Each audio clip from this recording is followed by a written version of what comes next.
नमस्कार दोस्तों। आज एक बार फिर आप लोगों का स्वागत है मोटिवेशन विद लव मुदगील पर। दोस्तों, आज एक बार फिर हमारे बीच में आचार्य सुदर्शन जी आए हैं और आज की मोटिवेशन की जो ये सीरीज है हमारी, इसमें आज जो गीता का जो रहस्य है, आज हम उस पर चर्चा करेंगे। और मैं आचार्य जी से प्रार्थना करना चाहूँगा कि वो पहले हमारे जितने भी दर्शक हैं, उनको जो 5000 साल पहले भगवान श्री कृष्ण ने जो कुरुक्षेत्र के मैदान में जो एक उपदेश दिया था, जिसे हम गीता के उपदेश के नाम से भी जानते हैं, उसके बारे में थोड़ा हमारे दर्शकों को बताएँगे। धन्यवाद।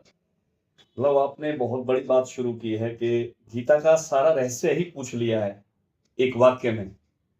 और ये बात सही है लव कि संसार का जो सबसे पुराना डिप्रेशन का केस है, जो सबसे पुराना मानसिक अवसाद का जो डिटेल्ड केस हमें मिलता है, वो अर्जुन है। और वही अर्जुन जो कि द्रोणाचार्य का सबसे बड़ा शिष्य है।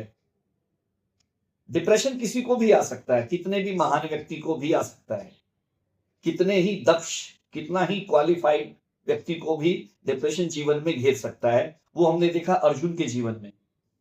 और ये 5000 साल पुराना केस है, जिसमें काउंसलिंग करते हैं भगवान श्री कृष्ण, स्वयं अर्जुन की काउंसलिंग करते हैं और उसे डिप्रेशन से बाहर लेके आते हैं, क्योंकि ये आपको मानसिक अवसाद से भी बाहर निकालता है। तो गीता का ये सबसे बड़ा रहस्य है।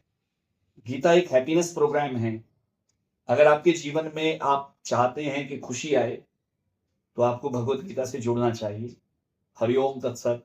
आचार्य जी, जैसे आपने बताया, जो गीता का जो उपदेश है और डिप्रेशन से निकालने का एक माध्यम है, तरक्की का एक माध्यम है, तो क्या फिर ये पूरा जो विश्व के जो व्यक्ति हैं, उनको गीता पढ़नी चाहिए? जी बिल्कुल लो। ब्रह्मांड के हर व्यक्ति को, हर बुजुर्ग को, हर स्त्री को, हर बच्चे को, हर पुरुष को भगवत गीता पढ़नी चाहिए। क्योंकि भगवत गीता जो है वो आपकी प्रकृति का, आपके भीतर जो प्रकृति है, आप उस पे कैसे शासन कर सकते हैं। आपका मन, आपकी बुद्धि, आपका इंटेलेक्चुअल जब तक नहीं बढ़ता है, तो आपके जीवन का जो गुणवत्ता है, आप ह्यूमन वैल्यूज को नहीं जान पाते। और जिस दिन आप ह्यूमन वैल्यूज को समझते हैं, तो आप अपने जीवन की भी कीमत समझते हैं और अपने आसपास के जीवन की भी कीमत समझ जाते हैं। और हर बच्चा, हर व्यक्ति अगर अपने जीवन को असाधारण रूप से विकसित करना चाहता है, तो उसको भगवत गीता पढ़नी ही चाहिए। क्योंकि ये कहा गया है कि गीता सुगीता कर्तव्या। देखिए, महर्षि वेद व्यास ने कहा कि गीता के अलावा अगर आप क्या पढ़ेंगे। गीता में चारों वेद समा जाते हैं, 18 पुराण समा जाते हैं। इसलिए महर्षि वेद व्यास कहते हैं गीता सुगीता कर्तव्या। आपका कर्तव्य है यहाँ इस संसार में। गीता किसी धर्म ग्रंथ, किसी का धर्म ग्रंथ नहीं है। गीता स्वयं धर्म है और मानव जीवन एक धर्म है। मानव जीवन को कैसे जिया जाना चाहिए। हम लोग ऋषि संस्कृति से आते हैं लव जी, और ऋषि संस्कृति सबसे परिष्कृत संस्कृति है, जिसमें ऋषि लोग जानते थे कि आपको गंगा गंगा यमुना सरस्वती, उनको मां मानते थे, नदियों को। इतनी बड़ी संस्कृति, इतना बड़ा सत्य कहां मिलेगा, जो हर चीज का आदर करते थे। तो महर्षि वेदव्यास के शब्दों में कहें तो आपका कर्तव्य है, हर बच्चे का कर्तव्य है गीता को पढ़ना। और हमारे तो मिशन का स्लोगन भी यही है, हर घर सुपुनीता, हर बच्चा पढ़े गीता। और फिर वेदव्यास जी कहते हैं कि शास्त्रों का विस्तार करने से क्या लाभ है। 4 वेद क्या पढ़ोगे, 18 पुराण क्या पढ़ोगे, आप सिर्फ भगवत गीता के 18 अध्याय पढ़ लें तो आपका काम चल जाएगा। और ये स्वयं पद्मनाभ के मुंह से बोली गई है, स्वयं नारायण ने इसको बोली है। वो नारायण जिनको महाविष्णु कहा जाता है। विष्णु का अर्थ है विष प्रसेवने, जो इस संसार को शक्ति बनाकर कण कण में समाई हुई है। अगर आप उस शक्ति को जानना चाहते हैं, अपने जीवन में ईश्वर तत्व को जानना चाहते हैं, तो आपको भगवत गीता तो पढ़नी ही पड़ेगी।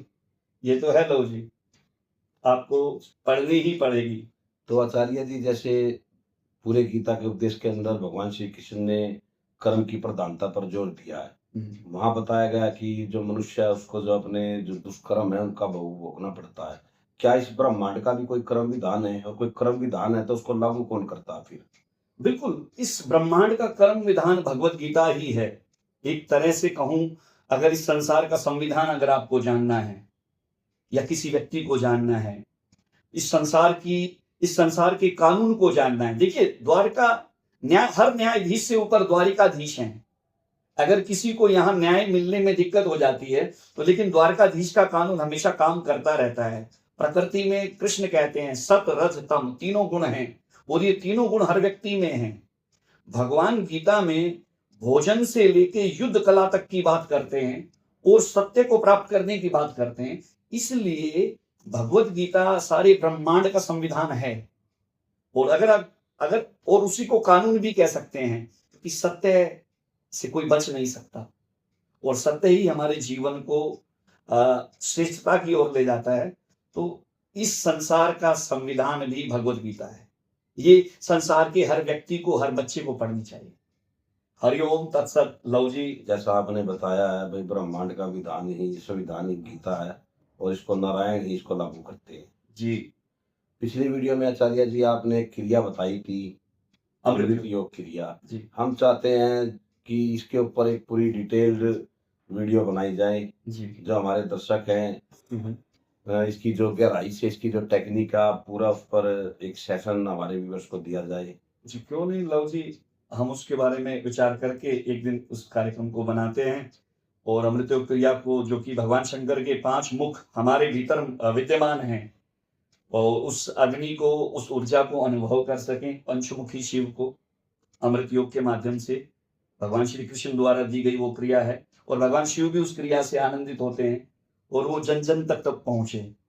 यही हम चाहते हैं। हरिओम तत्सत। हर हर महादेव। आचार्य जी, आपका हमारे चैनल पर आने के लिए बहुत बहुत धन्यवाद। धन्यवाद। बहुत ही शॉर्ट नोटिस पर आप हमारे बीच में आ जाते हैं, इसके लिए आप बहुत ही ज्यादा बधाई के पात्र हैं।